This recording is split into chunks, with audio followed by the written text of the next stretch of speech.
स्वागत है दोस्तों आपका हमारे चैनल ट्रांसपोर्ट गुरुजी में। और आज का जो वीडियो है वो हमारे बिजनेस इंडस्ट्री से related, logistic business, transport business से ही रिलेटेड है। दोस्तों जैसा कि मैं पिछले 2-3 वीडियो में आप लोगों को बता चुका हूं कि आने वाले टाइम में ट्रांसपोर्ट इंडस्ट्री का क्या हालत होने वाला है, कितने इंडस्ट्री बंद होने वाले हैं। लेकिन बोला जाता है कि हर एक निगेटिव पॉइंट में कुछ पॉजिटिव पॉइंट भी होते हैं। तो आज हम वही आप लोगों को पॉजिटिव पॉइंट आपके लिए लेकर के आए और बताने वाले हैं कि इस इंडस्ट्री में किस किस सेक्टर में जो है बिजनेस का ग्रोथ होने वाला है और इंडिया के कौन कौन से ऐसे क्षेत्र हैं जहां पे कि इस तरह का ग्रोथ होगा। तो अगर आप उन सारे एरिया से बिलोंग करते हैं तो आप समझ लीजिए कि आपका बिजनेस बचा हुआ है, आपका बिजनेस बढ़ सकता है, ज़्यादा संकट आपके बिजनेस पे नहीं आएगा। तो दोस्तों हम बात करते हैं एक एक सेक्टर को लेकर के। कुछ सेक्टर है, ज़्यादा सेक्टर तो नहीं है जहाँ पे कि ग्रोथ होने वाला है बिजनेस का, लेकिन कुछ कुछ जो ट्रांसपोर्ट इंडस्ट्री से जिसको जोड़ा जा सकता है, जिसके में प्रोडक्ट को एक जगह से दूसरी जगह ट्रांसपोर्टेशन करने के लिए ट्रांसपोर्ट इंडस्ट्री का जरूरत होता है, उसमें से सबसे पहला है कृषि। इस साल दोस्तों अगर मैं बात करूं तो पैदावार जो है फसलों का बहुत ज़्यादा अच्छा हुआ है और आने वाले टाइम में भी बोला जा रहा है कि अभी जो आने वाला टाइम है इसमें भी फसल जो है अच्छा ही होगा। तो ऐसे इंडिया के कुछ क्षेत्र हैं, जैसे कि मैं आपको बात बताऊं, बिहार, यूपी, बिहार के तो फिर भी कुछ एरिया है, यूपी, पंजाब, हरियाणा, राजस्थान, इसके बाद आप चले जाते हैं साउथ में केरला, आंध्रा और उड़ीसा। ये सारे जो एरिया है यहाँ पे आपका कृषि का जो पैदावार जो है फसलों का उस अच्छा हुआ है। जहाँ की मैं कुछ डिटेल्स वगैरह पढ़ रहा था न्यूज़पेपर्स में और कुछ हमारे जानकारी जो कि इसके बारे में मुझे जानकारी दिए थे। तो अगर आप उन सारे क्षेत्रों से बिलोंग करते हैं तो वहाँ पे आपका जो ट्रांसपोर्टेशन है वो अच्छा होने वाला है। क्यों होने वाला है मैं वो बताता हूँ। पहला नंबर, जो पैदावार होगा, जो भी फसल वहाँ पे होगा उसको ट्रांसपोर्ट करने के लिए किसी ना किसी ट्रक का जरूरत होगा, किसी ना किसी तरह की गाड़ी का जरूरत होगा। दूसरा चीज़, उस एरिया में अगर आप बिलोंग करते हैं, उस सारे स्टेट्स में आप बिलोंग करते हैं तो वहाँ पे जो फसल के लिए बीज का जरूरत होता है, इसके साथ ही उर्वरक जो होता है, एक तरह का खाद्य पदार्थ जो दिया जाता है फसलों में, उसका जो जरूरत होता है उसका भी ट्रांसपोर्टेशन होगा। जैसे कि यूरिया का नाम आप जानते होंगे, डीपी वगैरह, पता नहीं और भी कितने तरह के ऐसे खाद्य पदार्थ होते हैं जो कीटाणुनाशक होते हैं एक तरह से, जो दिए जाते हैं फसलों में। तो इस तरह के बहुत सारे प्रोडक्ट का ट्रांसपोर्टेशन बढ़ जाएगा इस सारे क्षेत्र में। तो अगर आप इन सारे स्टेट से बिलोंग करते हैं, अगर आपके नियर बाय खेती का अच्छा स्रोत है तो आपका बिजनेस डाउन नहीं होने वाला है। आप वहां पे जा करके अपने बिजनेस को ठीक कर सकते हैं और बना सकते हैं। दूसरा बात मैं करूँ दोस्तों तो दूसरा है फार्मा इंडस्ट्री।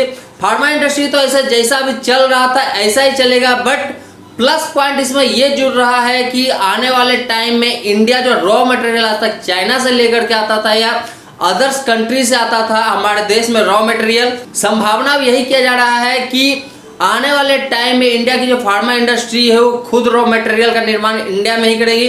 हो सकता है कि एग्जिस्टिंग फार्मा कंपनी जो है वही रॉ मटेरियल बनाए या फिर दूसरे कंपनी भी इसको लॉन्च कर सकती है और बना सकती है। अगर मैं रॉ मटेरियल की बात करूं तो इंडिया में जो रॉ मटेरियल बन सकता है उसमें आता है आपका गुजरात, हिमाचल, पंजाब, उत्तराखंड और केरला।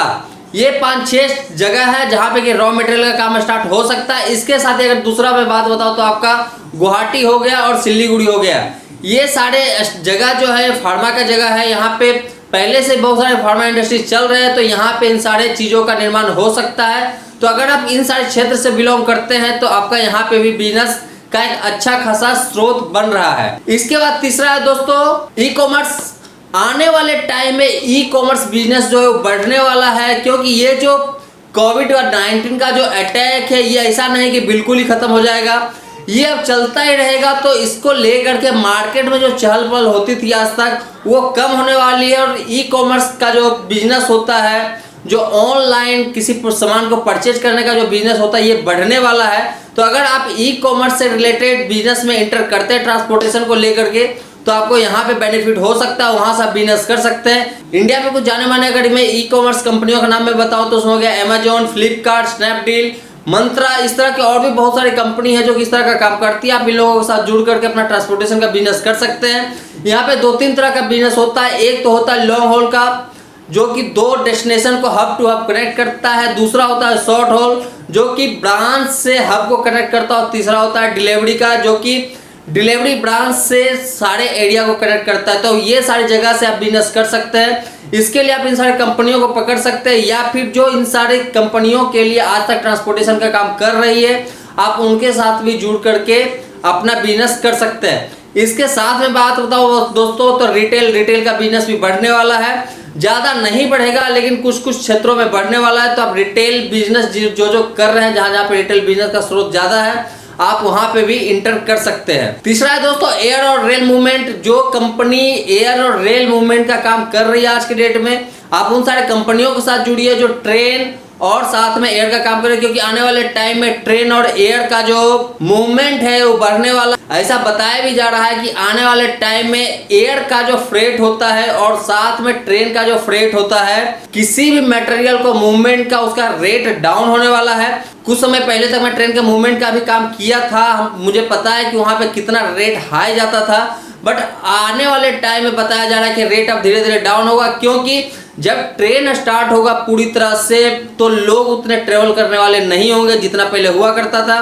तो वो सारे जो लॉसेज होने वाले उन लोगों को, उसको बचाने के लिए रेल कार्गो का जो काम है उसको बढ़ाया जाएगा। हो सकता है जो एसएलआर लगता था उसके बाद एक और एसएलआर को जोड़ा जाए या फिर उसके साथ वीपीएच को जोड़ा जाए। तो अगर जो ट्रेन का काम करते हैं, जैसे कि मैं बात बताऊं आरसीपीएल जैसी कंपनी हो गई, शायद संपर्क लॉजिस्टिक भी काम करती है, इसके साथ और भी बहुत सारी कंपनी है इंडिया में। ओम लॉजिस्टिक हो गया, ओम लॉजिस्टिक भी ट्रेन का काम करती है।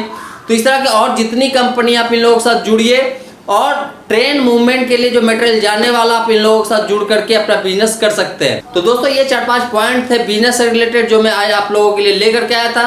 अगर किसी तरह का क्वेश्चन हो तो आप मेरे से कमेंट में पूछ सकते। आपको वीडियो कैसा लगा मुझे जरूर बताइएगा। मैं मिलता हूं अपने नए वीडियो में फिर से कुछ नए डिटेल्स के साथ। तब तक के लिए धन्यवाद।